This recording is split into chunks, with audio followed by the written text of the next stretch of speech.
of the king, the power, the man, the bastard, the king, the fairy, the... Você já percebeu como alguns influencers de lifestyle se tornaram especialistas em relacionamentos do dia pra noite? Haverá sinais. Talvez você já tenha ouvido algumas frases como álcool, mulheres e apostas. Esse é o caminho. Vai com mulher na rua que não seja uma mulher com tatuagem de borboleta. Um homem de verdade, você reconhece o andar dele na rua. A gente encerrou o nosso ciclo como casal, mas a gente continua como amigo. Mas de onde surgiu essa suposta autoridade? Eu sou profeta. Hoje a gente vai explorar como e o porquê tantos influencers migraram do conteúdo de lifestyle para discursos cada vez mais radicais sobre relacionamento. E muitas vezes mascarados de conselhos, mas recheados de ideologias duvidosas. Como estão, caros companheiros, senhores e milords? Aqui quem vos fala é vulgo Red Kimball, mas pode me chamar apenas de Kimball.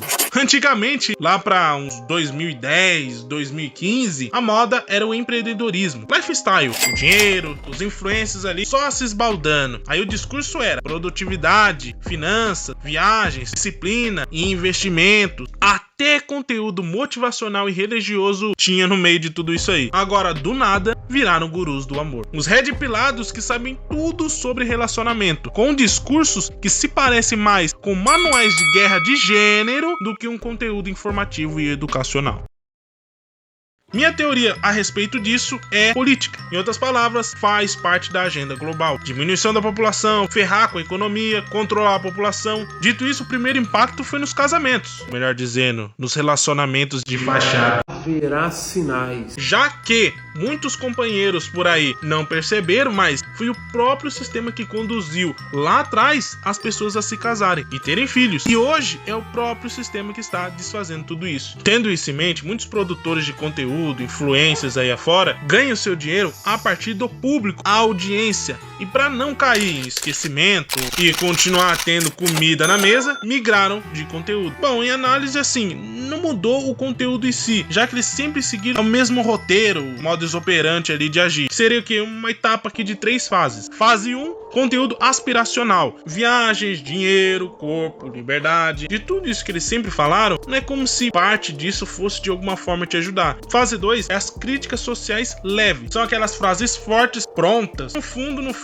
não agregam nada a ninguém. É só para movimentar ali as pessoas, para elas ficarem com raiva e ir até o conteúdo dele. Em outras palavras, marketing de engajamento. Enfim, é pura provocação para o início de uma transição. E aí que vem a fase 3, a radicalização. E é aqui que finalmente surgem os termos como Red Pill, hipergamia, alfa, beta e etc. aí. São termos que a gente usa daqui da machosfera para ensinar os companheiros, senhores e milords aí afora a ver o que realmente está acontecendo. Então esse pessoal pega esses termos, coloca nas pautas deles, usam o marketing e sensacionalizam todo o conteúdo. E assim, para ser bem sincero, uma outra coisa ali você vai perceber que bate, porque faz parte do conteúdo aqui da machosfera, mas o resto é apenas controle de narrativa. Todavia, como esse canal é sobre manipulação e psicologia sombria, eu tenho que aplaudir esses influencers, porque a mudança deles deu super certo. É notório que a gente vê a demanda de audiência, os algoritmos que premiam eles pelas polêmicas e o tanto de engajamento emocional que eles ganham. E aquilo, esses influencers só estão aí por causa do dinheiro. Dinheiro nunca mentiu e o amor nunca pagou as contas. Pro governo, o sistema, isso é ótimo. Porque assim, em vez deles tentar controlar as massas de alguma forma, eles miram exatamente em quem? Nos algoritmos, as redes sociais. Então fica assim, o 1% controla os governos controlam a narrativa. A narrativa controla os influencers. E os influencers controlam você. Só lembrando 2 coisas. O termo que eu usei, controlar, não quer dizer que de alguma forma as pessoas estão ali em cima de você. Não. Quer dizer que elas fecham oportunidades, fecham portas e a única brecha, a única escapatória, o único caminho que tem é aquele. Então, de uma certa forma, não é o controle, porque você tem uma saída, mas é aquela saída que ele escolheu para você. Então, sim, é válido dizer que é uma manipulação, mas sim, você tem uma saída, que é você o quê? Não fazer. Mas muitos influencers fazem e você é outro bobo que segue atrás. E o segundo lembrete, muito importante, meu objetivo com esse tipo de conteúdo pra você, caro companheiro, é mostrar a manipulação e a psicologia sombria por trás, e o que eles usam pra enganar você. Eu não estou de alguma forma criticando, ridicularizando, mesmo apontando no sentido pejorativo o que eles estão ou não estão fazendo, ou se isso é bom ou não pra sociedade. Eu só estou colocando as cartas na mesa. O que você vai fazer com essas cartas? Essa informação é departamento seu. Eu não realizo análises morais ou éticas nesse canal, beleza? Entendido isso, vamos para o próximo tópico. Mas antes da gente entrar a fundo sobre os estratagemas manipulativos dos jogos mentais que os influenciadores usam em você, eu convido você a deixar um like nesse vídeo, pois assim você fortalece essa comunidade e o algoritmo do YouTube entende que esse conteúdo é relevante na plataforma, passa a mandar e notificar mais pessoas. Consequentemente, outros homens, olha só, você abençoando essa comunidade, todo mundo ganha. Então eu conto com o seu apoio nesse like. Deixa seu like! Chegou a hora que o filho chora e a mãe não vê. Eu vou te contar tudo. Esses influencers, eles não são psicólogos, terapeutas, sociólogos. Como é que é, rapaz? Chama a polícia, Red pilados e muitas das vezes nem ricos são. E se não bastasse, temos o pior. São os influencers que estão entre os dois extremos. Ou eles são casados, que não beneficiam em nada, ou pelo menos tem uma baixa eficácia da informação que está sendo passada para você, já que eles não simpatizam com grande parte do público, que não tem um relacionamento, ou estão no outro extremo. Eles não são casados, mas nem sequer tiveram um relacionamento sério. Eles nem sabem o que é um relacionamento. Para você ver que o jogo das aparências funciona. E em análise, sabe o que todos eles têm em comum? Além do fato deles se colocarem como mentores e usarem uma linguagem pseudocientífica para parecerem legítimos, nenhum deles dá a mínima para mulheres, e muito menos para homens. Vamos lá, estudos dizem que 80% das mulheres só se interessa por 20% dos homens. É que na comunidade é conhecido como regra 80-20. Hoje já deve estar 90-10, 95-5, dependendo do país. Novamente, de onde eles tiraram esse tipo de estudo? Quem fez isso? O que levou a isso? Para essas perguntas, eles não têm resposta. É por isso que o conteúdo deles se baseia no ralo, ali na superfície. Eles não se aprofundam, porque é só sensacionalismo. Eles não têm resposta de verdade para as perguntas que importam. Em outras palavras, eles não podem te ajudar. Entenda, caro companheiro. Não estou criticando o fato deles pegarem conteúdo daqui e falarem, até porque isso até ajuda a comunidade aqui como um todo. É por isso que a Red Pill teve um boom. Entretanto, eu quero que você se atente para a veracidade das informações. Isso é,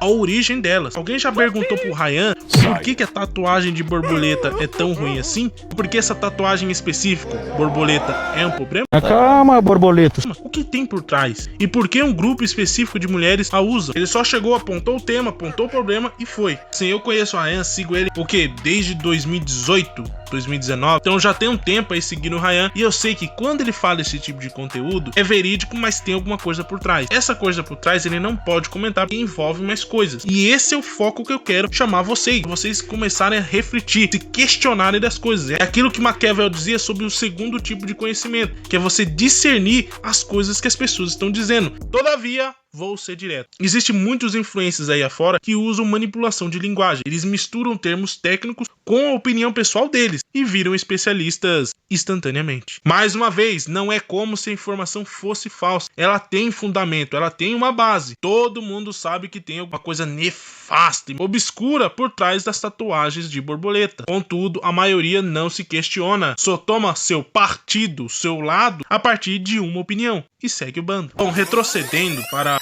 o princípio 1982. Tá de sacanagem, né? e informações que eram tidas lá atrás, Raccoon, Trunks, Coruja, Dom Sandro, enfim, e outros produtores de conteúdo fortes que geralmente eles provocavam, instigavam ao ouvinte a fazer refletir. Então a reflexão era a base, o princípio dessa comunidade. A machosfera como um todo, a Red, foi construída a partir disso, fazer questionamentos sobre as práticas empregadas pela sociedade. É aquilo, se você quer relacionamento, beleza, mas por que então você tá aqui seguindo conteúdos de gente frustrada, segundo você? E eu vou dizer o porquê. Porque no fundo você também acredita que há um problema. Só que os influencers aí afora não vão dizer isso dessa forma pra você. É por isso que, por causa dessas distorções, esse diz que me disse, e muita gente justamente fazer coisas contrárias do que prega, que produtores de conteúdo como o próprio Trunks do futuro, que tava aí desde as antigas, agora o pessoal resgatou o conteúdo dele e ele virou Trunks do passado, saiu da comunidade. São muitos companheiros com pensamentos divididos, desconectados com o que a gente tá pregando. Quantos casos que a gente vê de mulheres que não precisam de dinheiro, ela não precisa, a família dá tudo, ela tem um trabalho bom, às vezes até faculdade, a pessoa é formada, e mesmo assim segue pro caminho do OnlyFans. Aí você vai dizer o quê?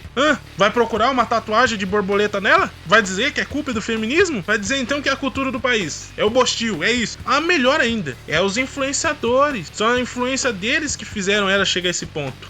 Por favor, vamos ser sensatos aqui. Quando é que vocês, companheiros, estão lutando para uma evolução significativa? Vão de fato sair do mediático. Chega desses negócios de cultura, daquelas respostas dopaminérgicas. Você só reage. Tudo que as pessoas dizem você acredita. Cadê você pensando, querendo saber mais, se aprofundando no conteúdo? Chega!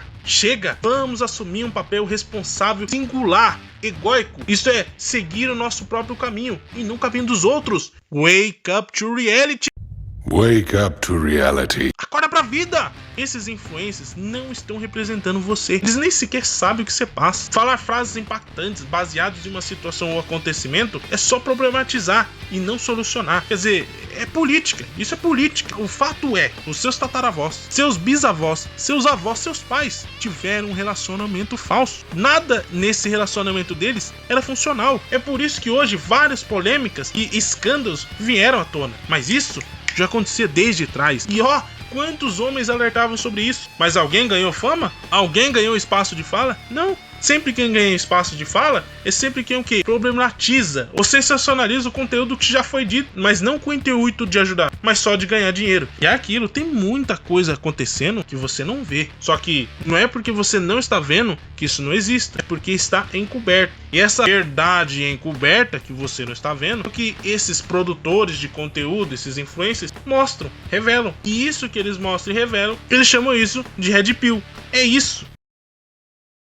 Reforço de estereótipos e misoginia. Jovens formando visão distorcida de relacionamentos. Construção de identidades baseadas com medo, rejeição e ódio. Isso é só apenas uma parcela do que muitos produtores sérios de conteúdo vêm alertando. Davi do canal Que é a Vida vem fazendo um trabalho excelente nesse campo. Principalmente quando ele fala dos incels. Outro tema que muitos produtores aí afora que não são da bolha distorcem e agem como se fosse especialista. Quando Davi diz, abre aspas, vitimismo, nunca a culpa é sua. Ele tá certo. Ele tem toda a razão. Esses dias eu tava vendo uma discussão sobre o que muitos homens estão tendo relações sexuais depois dos 29. Mas aí eu me pego pensando, onde é que isso é um problema? Quer dizer, é de lá de 1990. E tinha essa cultura toda de você sair trepando com todo mundo. E olha só onde isso nos levou. Fazendo uma análise, trazendo pro campo da psicologia sombria, é isso que os grandes querem. Tirarem você do jogo. Você sempre teve lá fora, mas só garantir que você permaneça nessa situação, na inércia, e você vem atuando nesse papel perfeitamente. Parte má do vídeo. E chegamos nas informações sigilosas. O grande divisor de águas, meu canal, em comparação com os demais canais sobre o nicho de relacionamento. É o seguinte, nem todo conteúdo sobre masculinidade ou relacionamento é nocivo. E mais uma vez, eu não tenho nada contra, não tô dizendo que é bom, que é ruim, não tenho nada contra nenhum influencer ou produtor de conteúdo. Já disse, acompanho o Ryan há muito tempo e outros produtores de conteúdo. Mas assim, o meu propósito vai além da crítica ou de questões de ego e mesquinhez. O que eu estou apontando para vocês é o porquê e quem está por trás dessas curtidas, lucrando com polêmica e ressentimento. E fazer vocês se questionarem se você está seguindo o caminho seu ou se você está sendo manipulado. Antes de você seguir os conselhos dos gurus de podcast, que eu sei que muitos de vocês acompanham, ou do top model por aí dando conselhos qual tipo de casca de banana é boa para você passar na pele, pergunte a si mesmo. Ele tem informação ou só fala com convicção? Ele promove desenvolvimento e reflexão ou inspira ação ou raiva, inércia e falta de esperança? Se tem uma coisa que eu aprendi sobre manipulação é que você jamais deve se deixar de raiva de alguém, porque isso cega você. Mas a raiva pode nublar a mente e impedir a tomada de decisões racionais. Olha, eu não quero que você deixe de seguir nenhum produtor de conteúdo por ele simplesmente migrar de tema. Contudo, eu aprendi a técnica da esponja com o Trunks e vou ensinar para vocês. Sempre que você ouvir qualquer coisa de alguma pessoa, use a técnica da esponja intelectual. Você absorve o que é bom e descarta as sujeira, o que não presta, não faz sentido. E passando uma estratégia para vocês, quando a questão, o problema, a situação é grande, vem com um tema maior, geralmente é interessante você ouvir realmente os produtores de conteúdo, porque além deles passar um alerta para vocês